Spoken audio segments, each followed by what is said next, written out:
দেশের ইতিহাসে প্রথমবারের মতো কারাগারে থাকা বন্দীদের ভোটাধিকার প্রয়োগের ব্যবস্থা করেছে সরকার। বন্দীরা পোস্টাল ব্যালটের মাধ্যমে ভোট দেওয়ার সুযোগ পাবেন।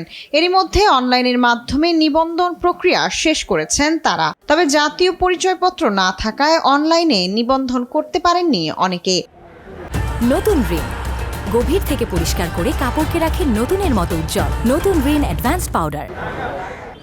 চট্টগ্রাম কেন্দ্রীয় কারাগারে ৬,৫৩৭ বন্দীর মধ্যে ভোট নিতে নিবন্ধন করেছেন মাত্র ৩৭৮ জন। শতকরা হিসাবে তা ৫.৬%। পোস্টাল ব্যালট হাতে পাওয়ার পর তারা ভোটাধিকার প্রয়োগ করবেন। প্রথমবার মতো পোস্টাল ভোটে কারাবন্দীরা ভোট দেওয়ার সুযোগ পেয়েছে। এটা নিঃসন্দেহে একটা প্রশংসার দাবিদার এবং একটা ভালো উদ্যোগ। প্রার্থীদের তথ্য বুকলেট আকারে সরবরাহ করা হবে। এতে তারা প্রার্থী ও প্রতীক সম্পর্কে বিস্তারিত জানাতে পারবেন।